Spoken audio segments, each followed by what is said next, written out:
Last day we started the story, The Little Match Girl. We had a brief look at the author, Hans Christian Andersen, and what are his specialities. And I said he is specialized in fairy tales. Then I explained to you what is a fairy tale, how it is altogether a different genre which expresses high imaginations and adventures, and also employing the rare characters like fairies, witches, dwarfs, etc. Then I also explained to you the background of Hans Christian Andersen, how he was coming from a poor family and his society, where he lived, the social structures, segregation, how it affected him and how he had to fight in order to survive. And that was seen in the short story, The Little Match Girl.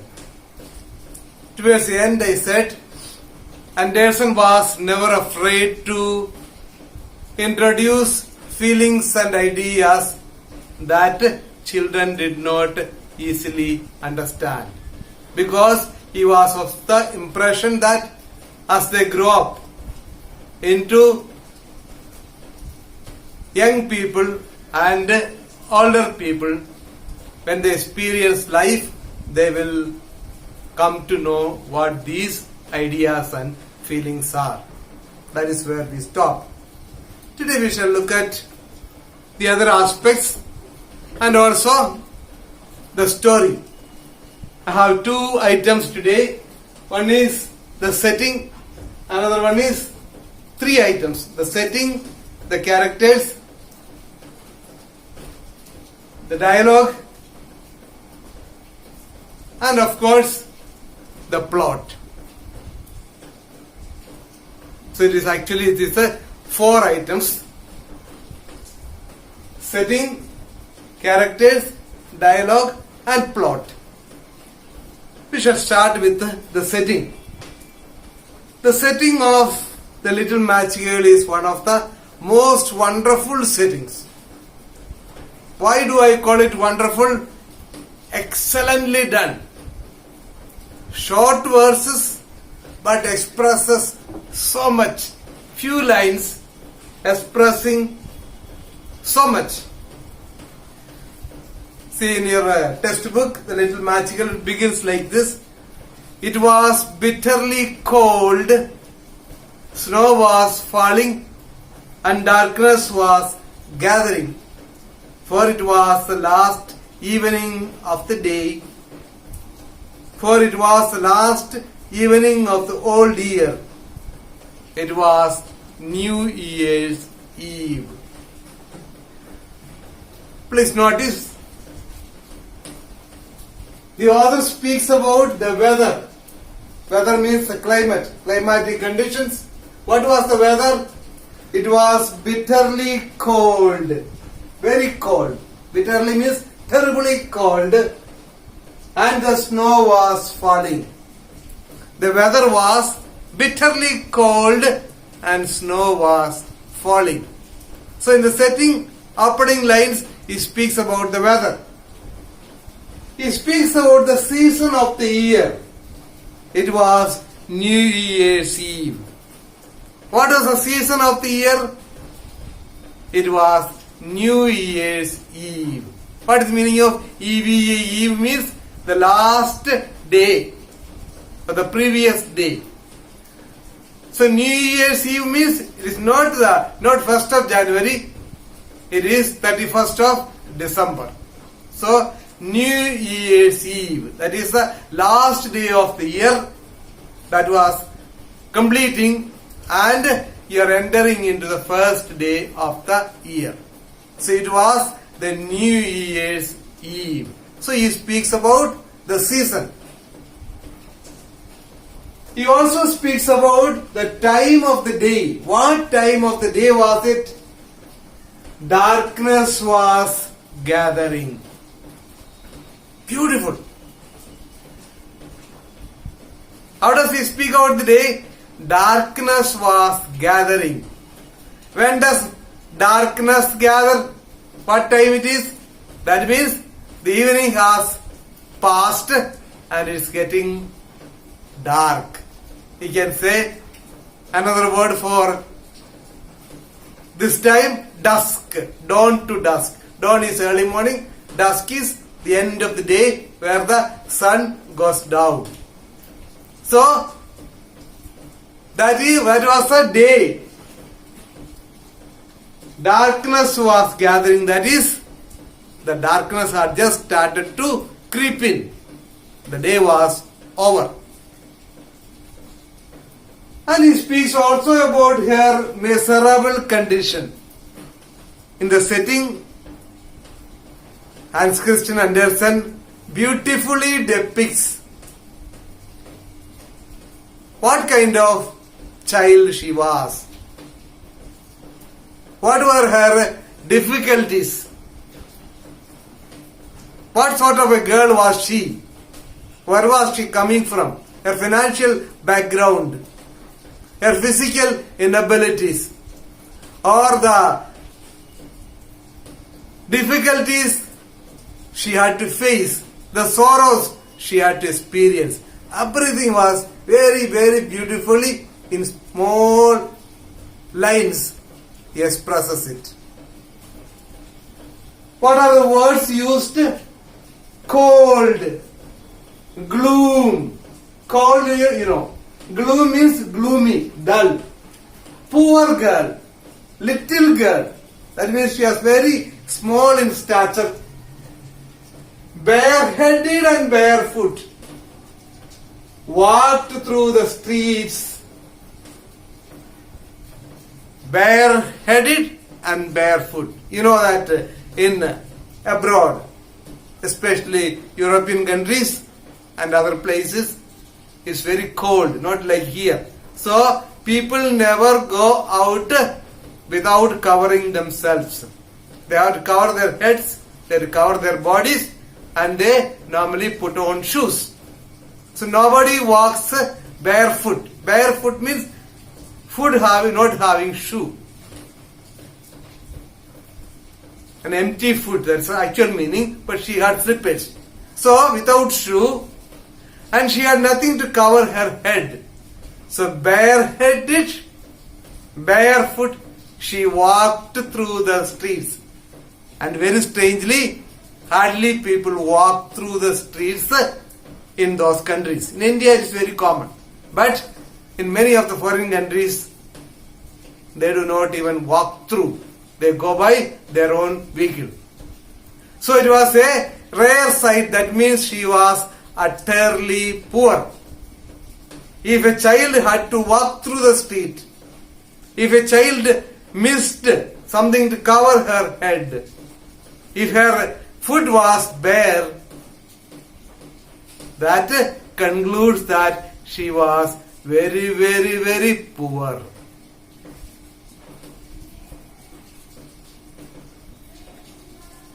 Then he says, she had slippers, hard slippers, now she does not have.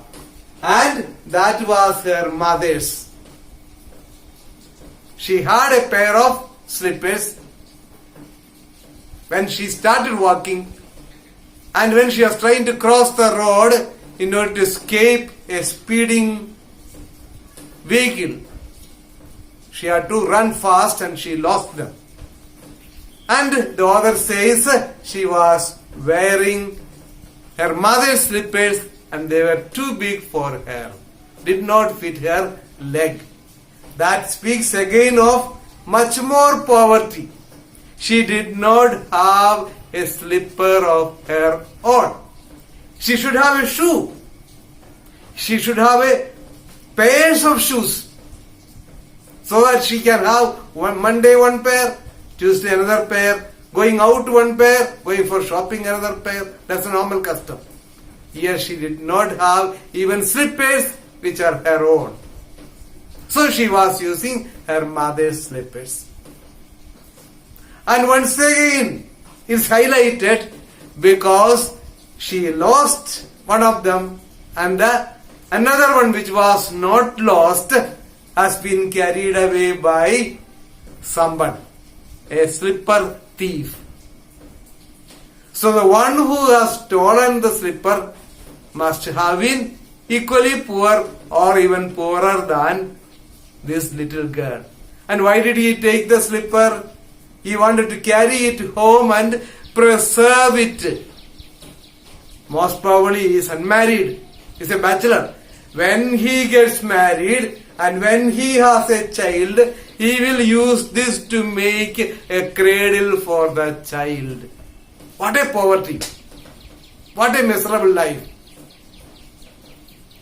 So he is already planning for the future. Now that he has got a slipper, he is keeping it in reserve for using it after so many years. So extreme poverty faced by the child and others. Naked feet red and blue with cold. Old apron to carry her matches. She was going to sell the matchboxes.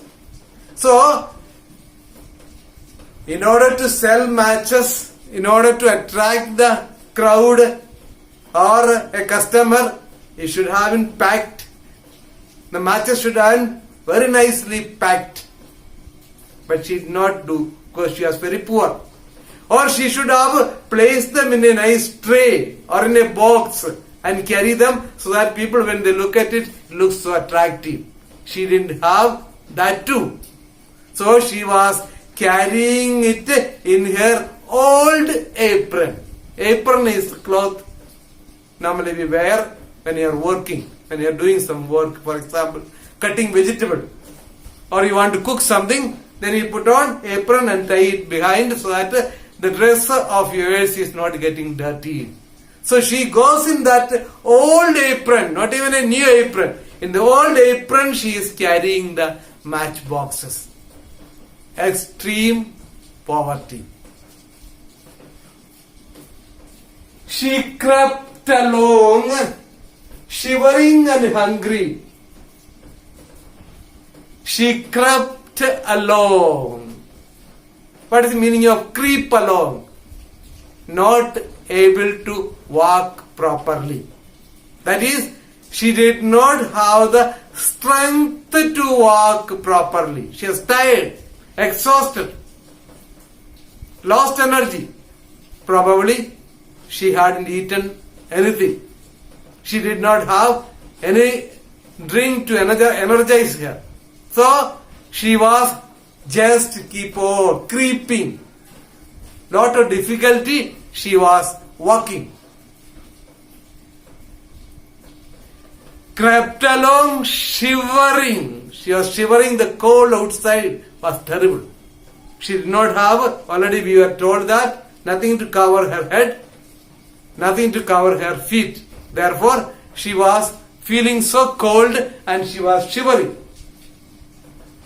And she was hungry. As I said, she hadn't eaten anything.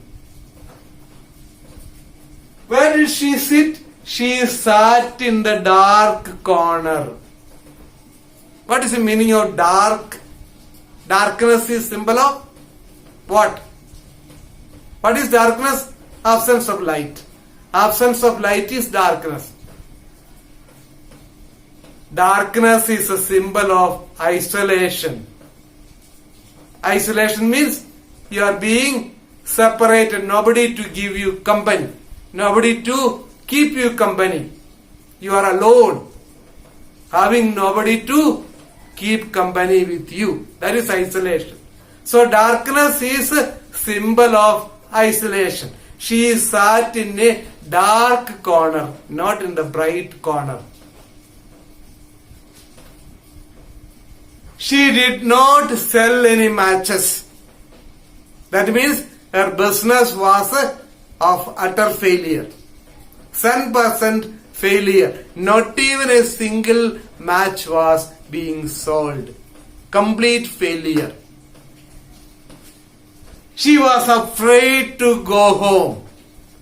Loaded with meaning. Every word is loaded with meaning. She is afraid to go home. Why? There is somebody waiting there to punish her. Who is that?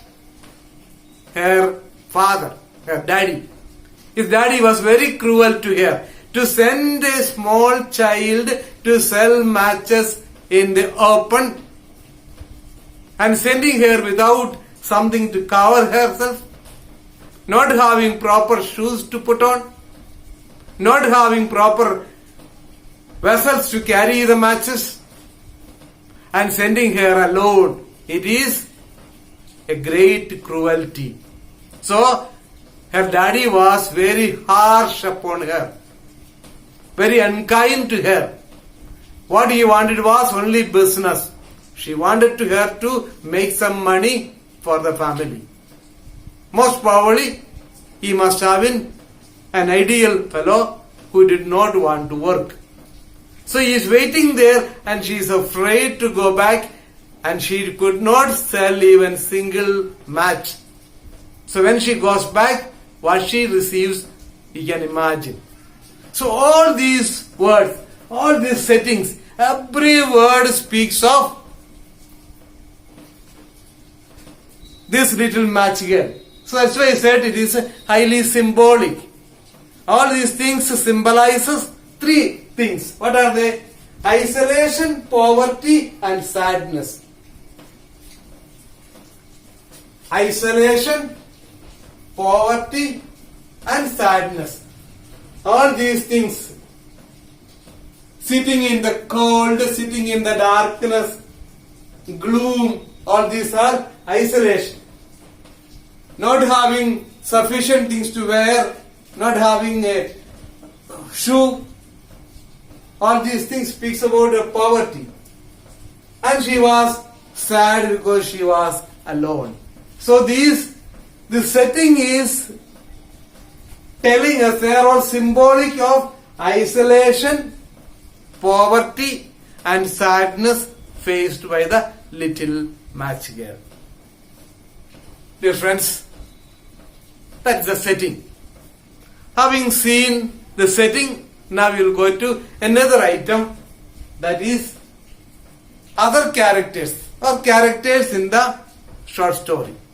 I told you that every short story should have at least one character.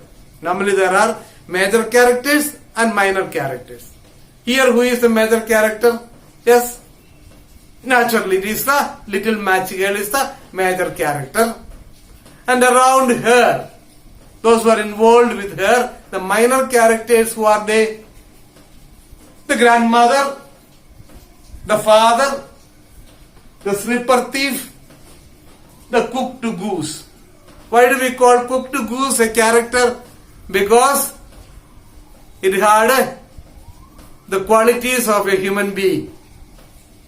It had knives and forks and all attached to it. And it was on the table. From there it walked and came towards the little match girl. So it was a kind of animated character.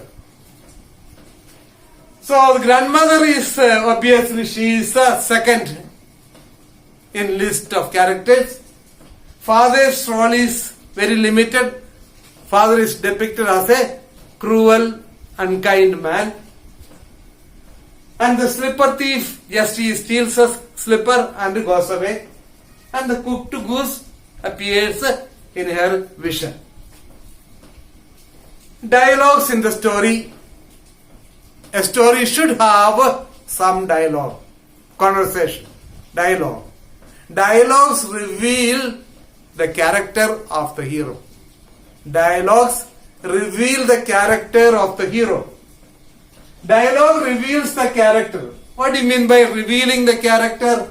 Reveals the character's ambitions, plans, views of life. Ambitions means desires, wishes.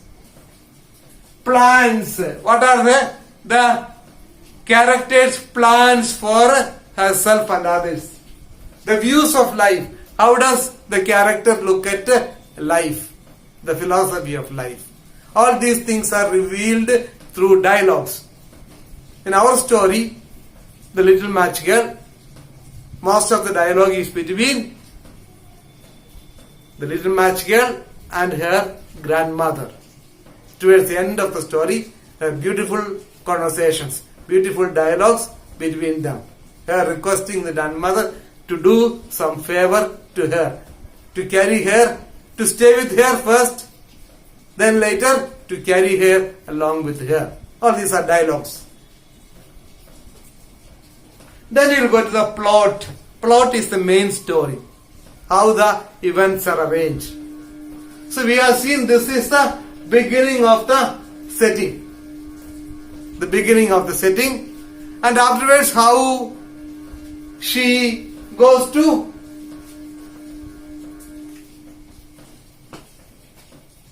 this is setting is the beginning of the story. Then later the story progresses. As the story progresses, we will see how the plot is being handled. This is in the beginning. First speaks about the climate and other things. Then speaks about her physical inabilities and how she goes to sell the matches.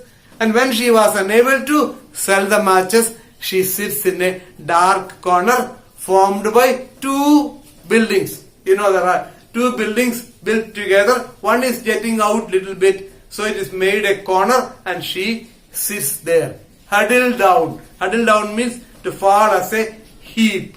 Fall like a heap. She is so tired, she just falls down, sits down there in the corner. After that, we have the visions. There are four visions. Four visions. What is a vision? V-I-S-I-O-N. Vision. Another word for vision. Sight. Yes. S-I-G-H-T. Sight. Scene. Yes. Display. Yes. All this, whatever it may be, understand. Now you understand. To see something being displayed, something being depicted, a sight. So she had four visions.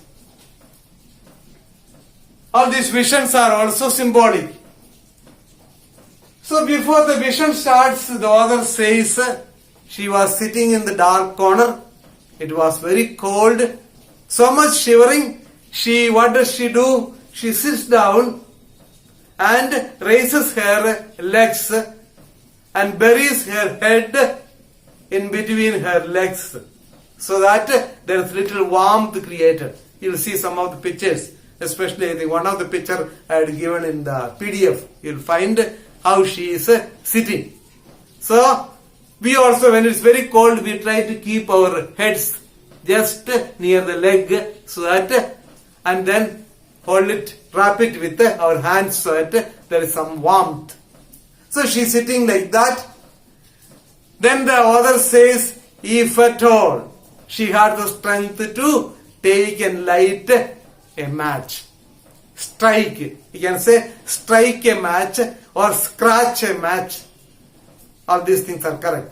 If she could strike a match and light a matchstick, she would have got some warmth.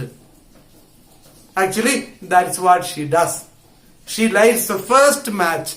So the lighting of the matchsticks and the visions are connected. She lights four matchsticks, and she has four visions. So she strikes the first matchstick and she had the first vision. What was the first vision? It was that of a warm stove. A warm stove. The second vision was the lovely roast goose. The lovely roast goose. Third match she struck and she had the glorious Christmas tree. The fourth match she struck and she had her grandmother with her. As I said, they are all symbolic. Symbolic of her needs and desires. Never forget this point. Only if you keep this in mind, you'll understand the story. These four visions were symbolic of her needs and desires. What is need and what is desire? Needs are without which she cannot manage. Desires are more of a bit of fancy, imaginations. She wishes to have, need to have, and wishes to have. Need and want, he can say. Need means without which he cannot manage. Want is, if I get this one, it will be nice. For example, oxygen is a need for me. Water is a need for me, without which I cannot survive. Do I need to have an AC room? Yes, it's a want. If there is an AC room and it's very hot, I'll enjoy it. It's a want. It's my wish, but not need. But air and water, it is my need. So, all these visions are symbolic of her needs and desires. Her primary need of the time was warmth. It was bitterly cold. She was shivering. She was hungry. She had nothing to cover her head. She had nothing put on her feet. So the first and foremost thing for her to survive was warmth. Warmth to fight the cold. So that wish is fulfilled with the lighting of the first matchstick. She gets a warm stove. So when she struck the matchstick, it was just like a candle, it burned.